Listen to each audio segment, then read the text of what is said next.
believe their mission is to free their homeland. They moved off to the front line in the mountains inside Kosovo, which they hope will soon be their own independent state. Arber, who spent 9 years in America, is one of the fighters. A Serb shell landed. For Arber, this war is personal. His family's somewhere in Kosovo.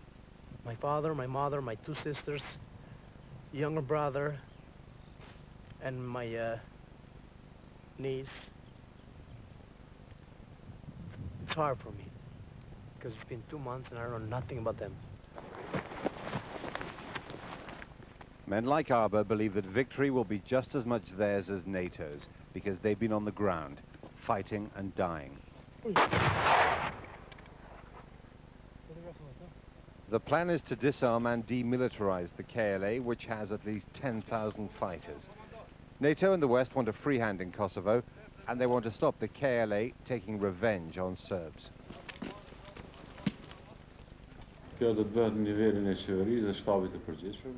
The KLA says it will work with NATO, but its spokesman said KLA fighters will take orders only from their own commanders.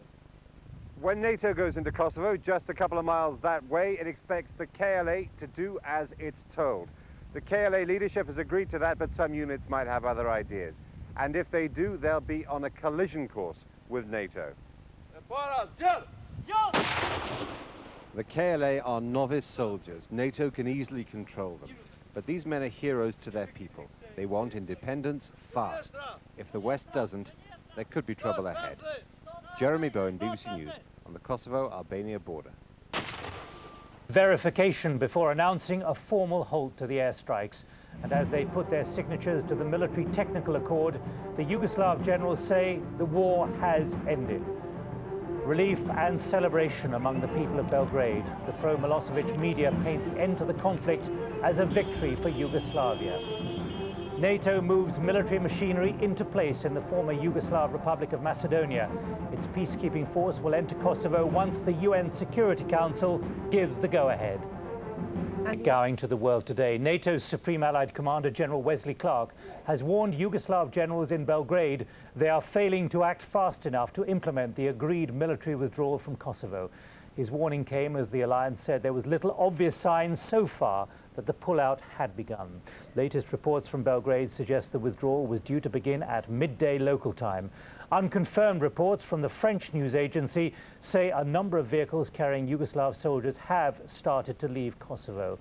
NATO says it will suspend airstrikes at midnight tonight if the withdrawal is verified. In Belgrade, state media is reporting that President Milosevic has won a victory against NATO aggression. Serbs have been celebrating on the streets, relieved that after 77 days of bombing, there is unlikely to be any more. There was singing, horns blaring, fireworks, and guns fired in the air in celebration, while NATO began preparing to move into Kosovo. NATO is moving rapidly to assemble a force for Operation Joint Guardian. It's expected to total 48,000. 17,000 troops are already down here in Macedonia, 5,000 up here in Albania.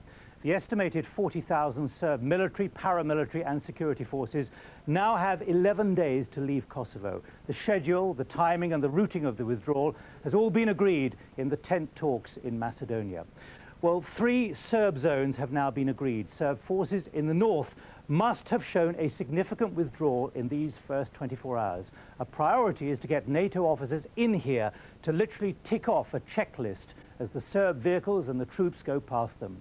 In the south, these Serb forces have 6 days to leave, and then finally they have 9 days to leave this central zone.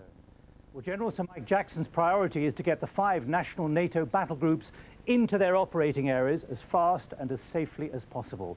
Russian troops are unlikely to be seen for some time, although there are several hundred on UN duties up here in Bosnia.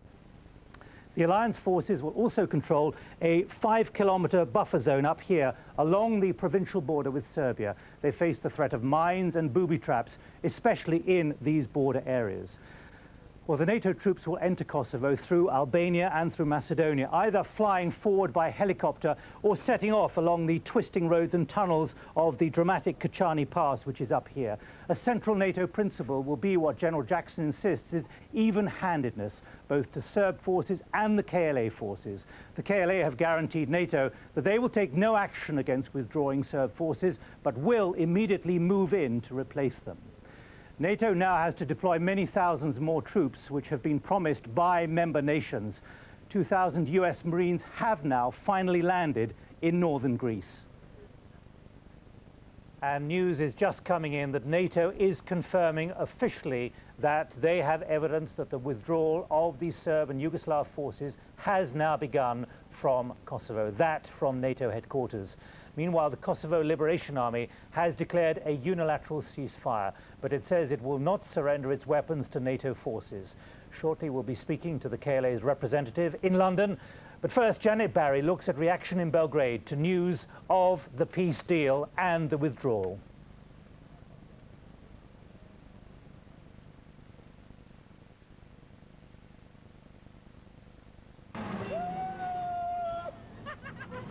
For the citizens of Belgrade, last night marked the end of the war. The crowds gathered in Republic Square, the venue for so many anti-NATO rallies.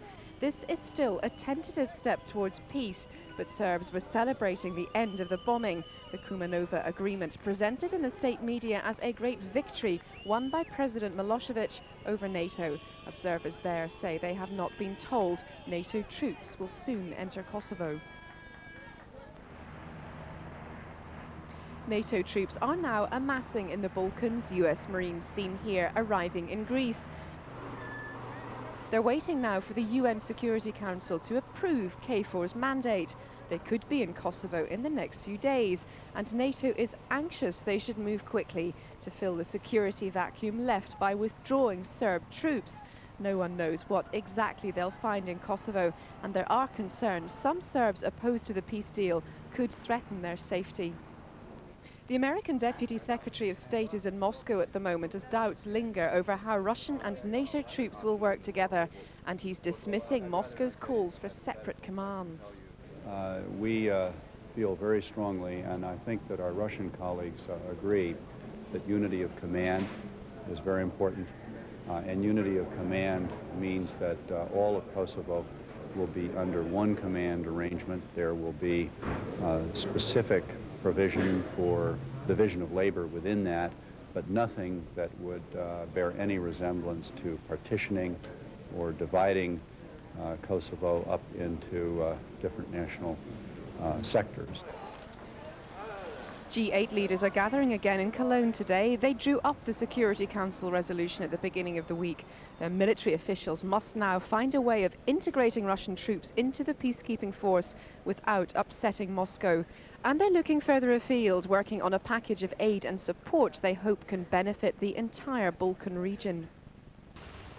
Yes, the Americans have certainly been beefing up. We've had these Marines landing in Greece, and also the Chinook helicopters bringing in heavy equipment from Albania. We're also expecting the arrival later this afternoon of the Apache helicopters, the ones that have been based at Tirana Airport in Albania, and which haven't flown in combat missions, even though they are strike helicopters. They are being brought over here to act as a reserve force if any force is needed. They're going to be kept in a support role. Now, we are seeing the enormous Chinook heavy lift helicopters, which are used to take artillery and also other vehicles forward if necessary.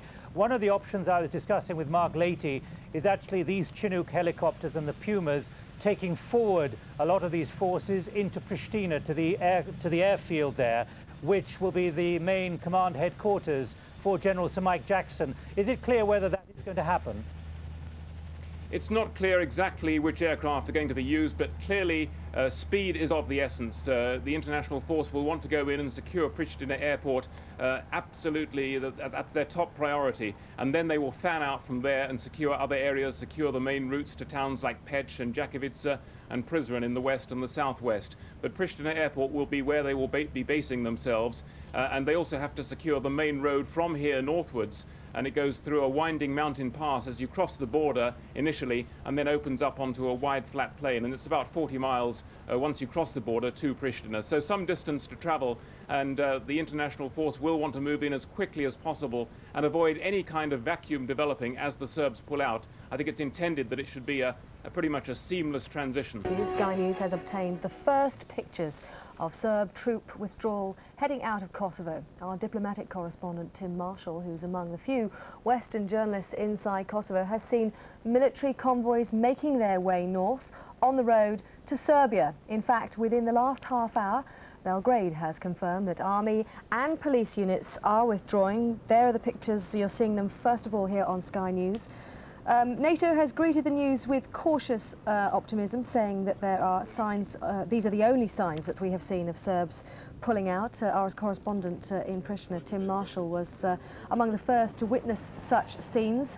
Once that withdrawal is confirmed, of course, NATO is expected to announce a formal halt to airstrikes.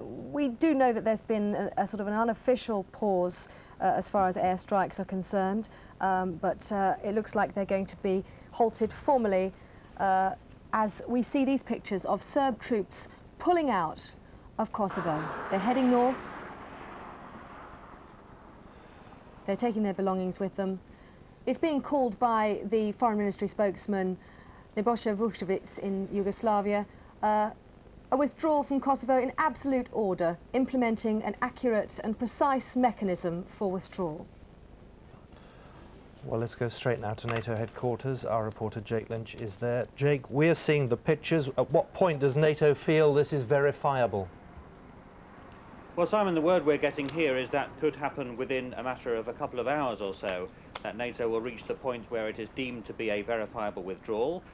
Certainly, the information we've been given here is that the air campaign has, as NATO always promised it would, been continuing, but one diplomatic source has indicated that from the moment the agreement was initialed, at about 9:30 last night, NATO planes continued flying their missions and targeting targets, but didn't actually drop any bombs.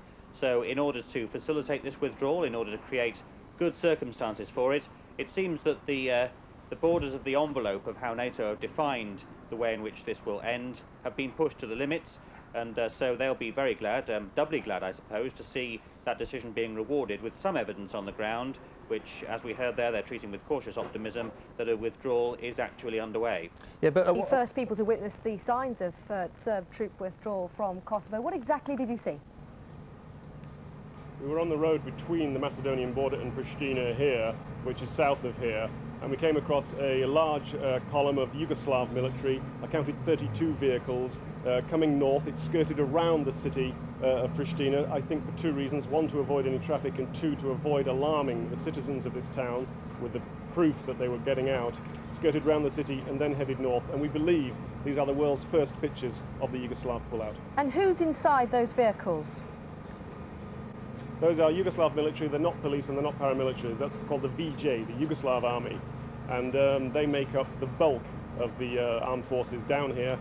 They can get out of here within a few hours, but as more and more units leave, then the roads become more and more clogged. There's several thousand vehicles eventually will be on the move, and tens of thousands of troops.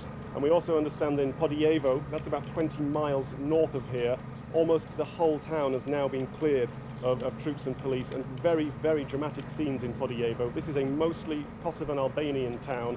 It used to have about 50,000 Albanians and a couple of thousand Serbs. Those Serbs watched the military pull out today, standing on the street as the columns left, many of them in tears, many wondering what to do next. One policeman was giving the three-fingered Serbian salute as the armoured column left the town, and the policeman himself was in tears. They know this is the end of something, and this is an historic day. From these pictures that we're looking at, Tim, it seems to be a large-scale withdrawal, and of course the agreement was only signed last night. They must have been preparing for this for some time. We knew they were for a couple of days. We've seen a lot of signs of preparations, and just down the road from here in Pristina, where the army officers live with their families, the last 2 days we've seen the trucks arriving, all the belongings being loaded up into it, the furniture, the fridges, television sets. We knew that this was a done deal, and despite all the prevarication, We've been reporting for almost a week now that we were sure this was going to happen, and 2 days ago we knew that it was just a matter of time until they signed. They knew they had to go. They are on their way. Our other information, as well as we've seen that one column, Podievo, at least 70 vehicles left. There were ambulances, troop trucks, coaches. The streets were all cordoned off so the columns could get out quickly. At the moment, we believe the army is leaving a town called Mitrovica, and this afternoon in Kosovo Pole, several police units will also pull out. Tim, you were talking there about the Serbs and their families leaving Pristina, and what exactly is the fate for Serbs who decide to stay?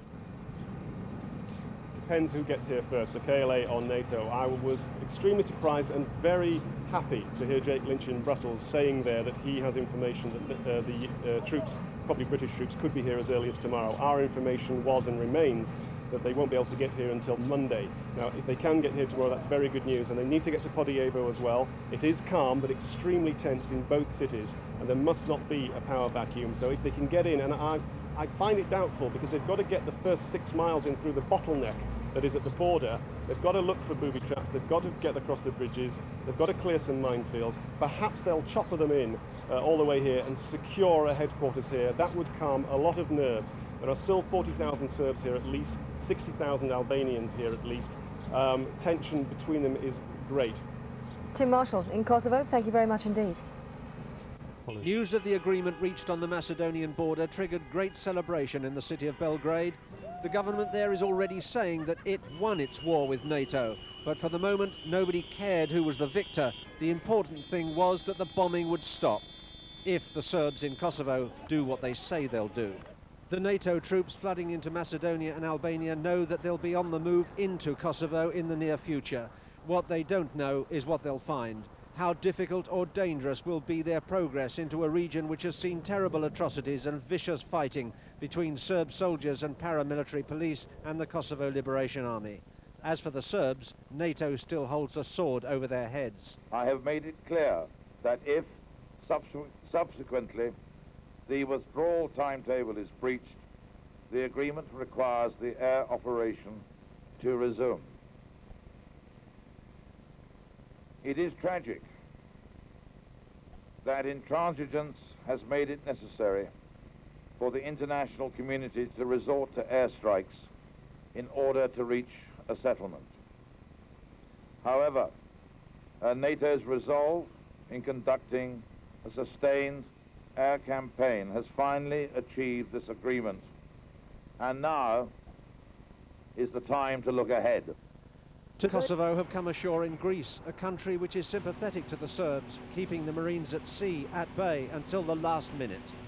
Now the 900,000 ethnic Albanians ejected from Kosovo by the Serbs are getting ready to return. But it may still be many months before most of them